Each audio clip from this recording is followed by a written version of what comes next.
venda de motos elétricas também tiveram um aumento em 9 vezes em todo o país nos últimos meses. A novidade conquista clientes com intenção de economizar e ajudar o meio ambiente. Até maio deste ano, foram emplacadas mais de 3 mil motos elétricas no Brasil, segundo a Federação Nacional de Distribuição de Veículos Automotores, a FenaBrave. Houve um crescimento de cerca de 9 vezes, ou superior a 878%, quando comparado com o mesmo período do ano passado. Os números refletem uma tendência do consumidor na busca de uma alternativa em meio ao aumento dos preços dos combustíveis. Mas os modelos também se apoiam no apelo ecológico, diante de um cenário em que as motos convencionais com motores a combustão respondem por 21% das emissões de gás carbônico somente no trânsito de São Paulo. Apesar do aumento, as motos elétricas ainda representam um pequeno percentual do total de motos emplacadas no país. Mas os novos índices indicam que os consumidores estão dispostos a mudar de atitude. O gasto com combustíveis influencia, mas a questão da sustentabilidade também pesa, já que muitas pessoas estão preocupadas em contribuir para reduzir a emissão de gases poluentes.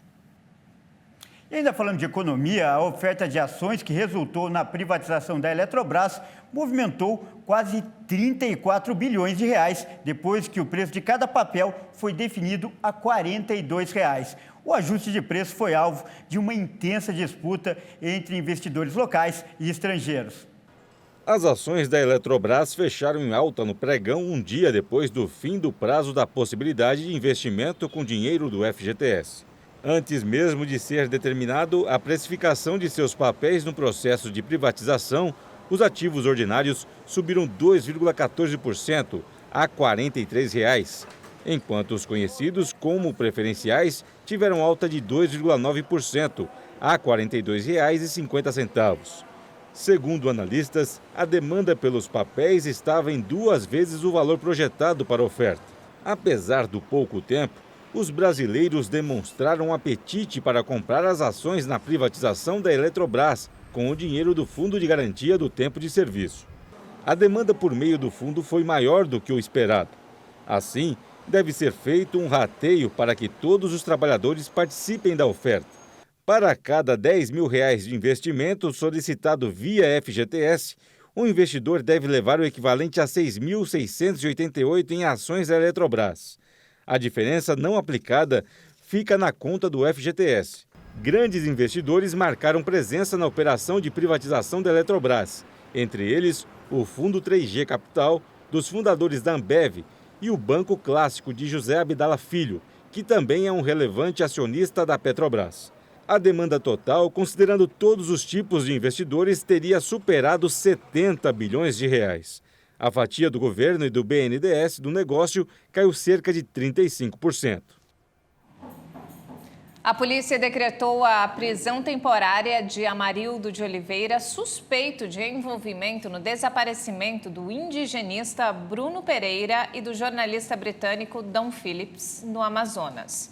Vestígios de sangue foram encontrados no barco dele e vão ser analisados pela perícia. A Polícia Federal encontrou vestígios de sangue na lancha do homem que foi detido após o desaparecimento há 4 dias do jornalista britânico Dom Phillips e do indigenista Bruno Pereira, na Amazônia.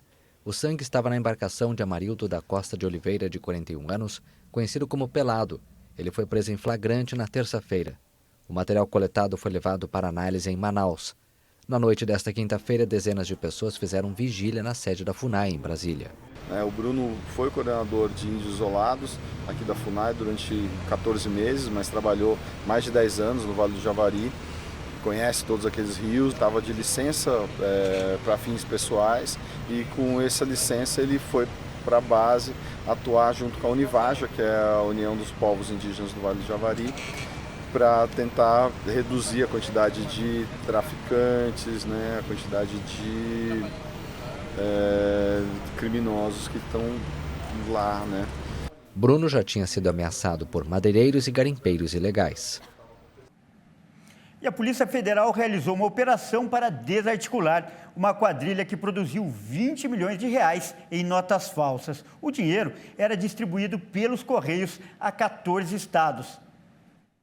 A Operação Predador foi deflagrada pela Polícia Federal para cumprir mandados de busca e apreensão contra integrantes de uma associação criminosa suspeita de confeccionar notas falsas.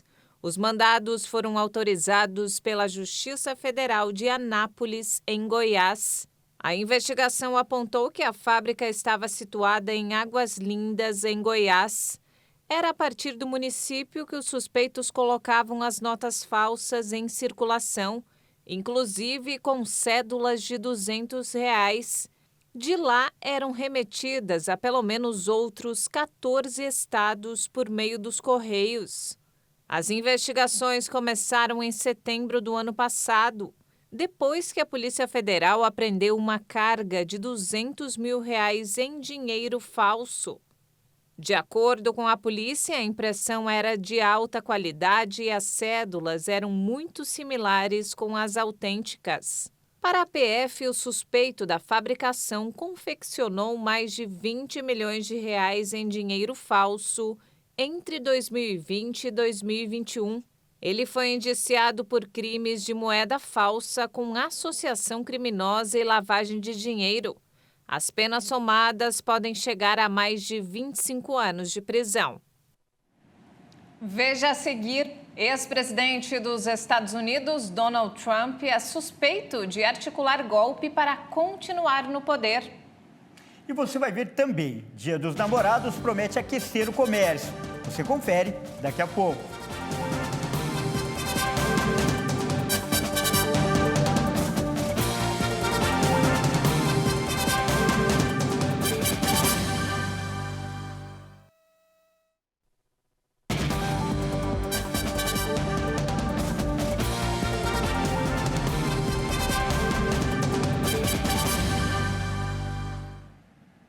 Olá, mais uma vez você é muito bem-vindo. Nós estamos de volta com o segundo bloco e falamos ao vivo. São 13 horas e 14 minutos. E a gente começa falando de saúde. O governo federal definiu mais 50 tipos de cirurgia como prioritárias no SUS, o Sistema Único de Saúde. A intenção do Ministério da Saúde é agilizar os atendimentos e reduzir as filas. A relação das 54 cirurgias consideradas prioritárias no Sistema Único de Saúde foi publicada no Diário Oficial da União. E entre os procedimentos estão a correção cirúrgica de estrabismo, tratamento de varizes, deformidade da coluna, vasectomia e laqueadura tubária. De acordo com a publicação, a escolha das cirurgias levou em conta a grande demanda reprimida e as filas de espera significativas. O objetivo é aprimorar o acesso e a qualidade assistencial para os pacientes. Com as mudanças, alguns procedimentos foram retirados da lista de prioridades, alterando ainda os valores do serviço hospitalar necessário para cada operação. Também ficou estabelecido que os recursos a serem incorporados ao limite financeiro anual são de R$ 336.800.000. De acordo com a portaria, os tratamentos devem ser financiados pelo Fundo de Ações Estratégicas e compensação durante 6 meses, para a formação da série histórica necessária à sua incorporação ao limite financeiro de média e alta complexidade. E falando sobre coronavírus, a liberação total de circulação de Xangai durou pouco e a cidade voltou a registrar aumento de casos de Covid, fazendo com que o governo local determinasse o lockdown para milhões de habitantes. Mais da metade da população deverá ser testada no fim de semana. Depois de quase 2 anos e meio de pandemia, a China é a última grande economia do mundo que tenta eliminar qualquer foco da doença com medidas que incluem confinamentos severos, testes em larga escala e quarentenas obrigatórias. Nos últimos meses, a estratégia foi questionada devido ao surgimento da variante Ômicron, mais transmissível e que gerou fortes restrições em 2 das maiores cidades do país, Pequim e Xangai. De acordo com a agência de notícias estatal Xinhua, Xi Jinping pediu uma coordenação eficiente da prevenção e controle da Covid-19, mas advertiu que a estratégia de tolerância zero com a Covid-19 deve ser mantida com firmeza. Analistas consideram que a abordagem da pandemia vai causar problemas para que a China alcance o objetivo de crescimento econômico de 5,5% em 2022, devido ao fechamento de empresas provocado pelos confinamentos, além de problemas nas cadeias de abastecimento. Xangai pretende aplicar testes de coronavírus em mais da metade dos moradores a partir de sábado, menos de 2 semanas depois do início da suspensão de um confinamento de quase 2 meses. Algumas partes de Pequim também voltaram a impor restrições depois de iniciar a flexibilização, com a permissão de abertura de áreas internas de restaurantes no início da semana. Nesta sexta-feira, autoridades anunciaram 73 novas infecções, sendo 8 delas em Pequim e 11 em Xangai. E a gente fala agora da guerra na Ucrânia. Enquanto os conflitos se intensificam no leste da Ucrânia, a ONU fez hoje um alerta. Quase 5 milhões de ucranianos foram registrados como refugiados em toda a Europa desde que a Rússia invadiu o país. Vamos ver na reportagem. Uma atualização do portal de dados da agência sobre a situação na Ucrânia mostra que 4.816.000 ucranianos se registraram como refugiados em 44 países europeus desde 24 de fevereiro.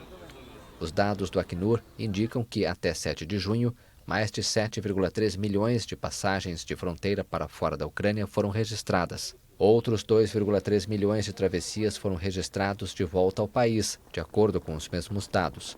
Segundo a ONU, mulheres e crianças representam 90% dos que fugiram para o exterior. Homens com idade entre 18 e 60 anos são elegíveis para o serviço militar e não podem deixar a Ucrânia. Ao todo, a Organização Internacional para as Migrações estima que mais de 8 milhões de pessoas foram deslocadas dentro do território. Os presidentes do Brasil e dos Estados Unidos se encontraram pela primeira vez durante a Cúpula das Américas em Los Angeles. A conversa entre Jair Bolsonaro e Joe Biden foi marcada por um tom conciliador. A Amazônia e a democracia foram os principais assuntos abordados. O presidente dos Estados Unidos, Joe Biden, se reuniu com Jair Bolsonaro nesta quinta-feira em Los Angeles. A reunião ocorreu na Cúpula das Américas. Foi a primeira vez que Biden se encontrou com o presidente brasileiro. Os dois adotaram um tom conciliador diante da imprensa. O Brasil é um lugar maravilhoso, um povo magnífico, e por causa de uma vibrante democracia inclusiva e suas fortes instituições eleitorais. Nossas nações estão ligadas por valores compartilhados, profundamente enraizados, que abrem oportunidades incríveis para ambas as nações. Vocês fizeram alguns sacrifícios reais como país na maneira como tentaram proteger a Amazônia, que é o grande sumidouro de carbono do mundo, e acho que o resto do mundo deveria estar participando e ajudando vocês a financiar, sendo capaz de preservar o máximo que puder. Parece que é uma responsabilidade internacional. Todos nós nos beneficiamos disso. Bolsonaro reconheceu os desafios na agenda ambiental e afirmou que o Brasil está fazendo o melhor.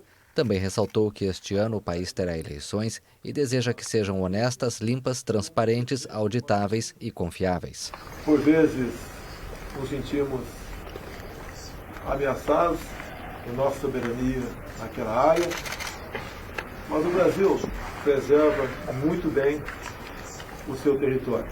Estamos à disposição para colaborar na construção de uma saída deste episódio que não queremos entre Ucrânia e Rússia, porque nós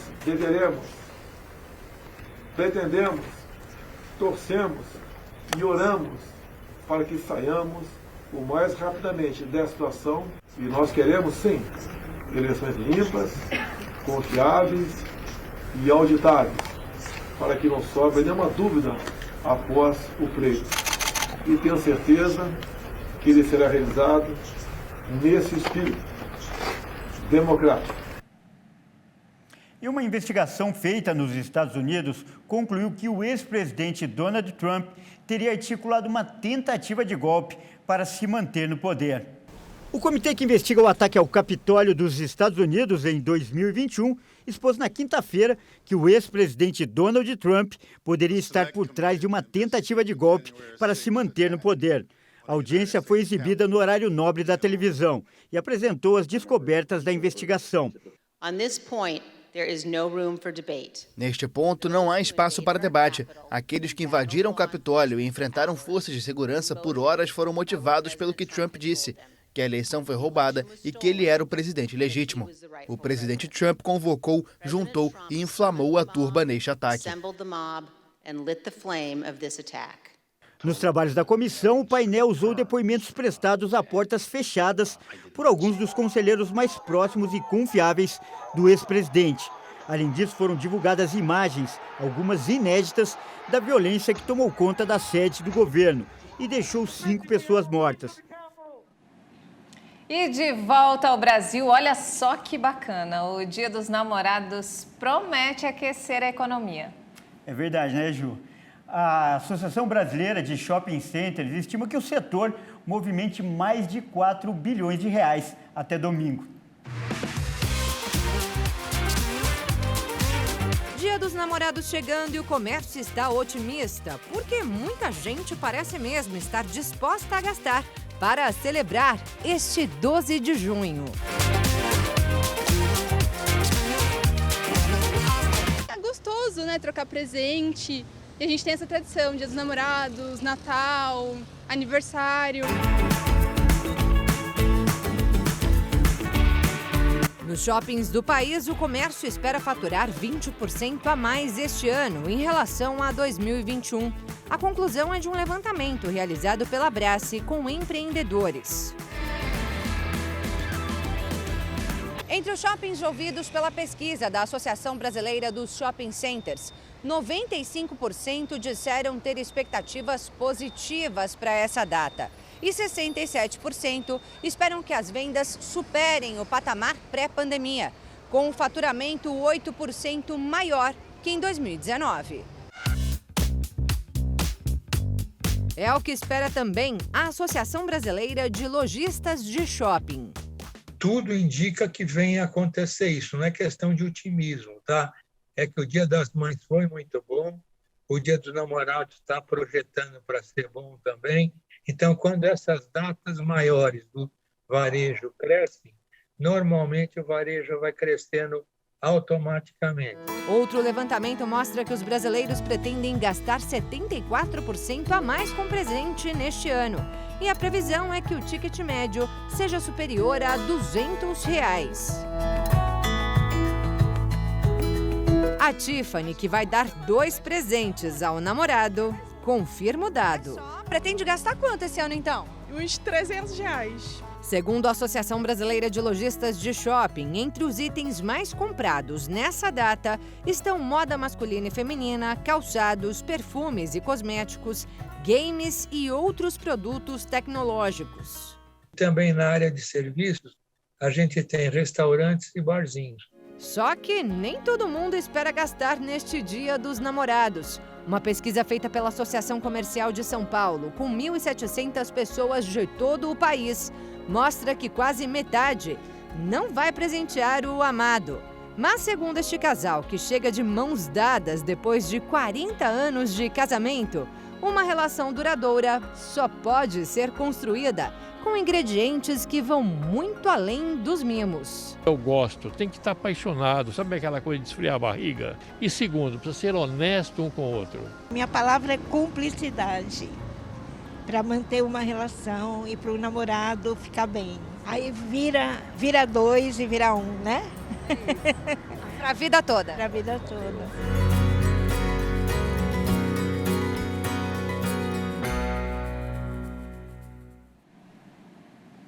Que imagem linda, gente. Parabéns para o casal. E ó, não pode deixar a data passar em branco, hein?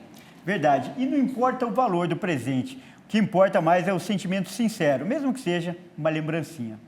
E ótimo fim de semana para você e obrigado pela companhia. Até mais. Até mais.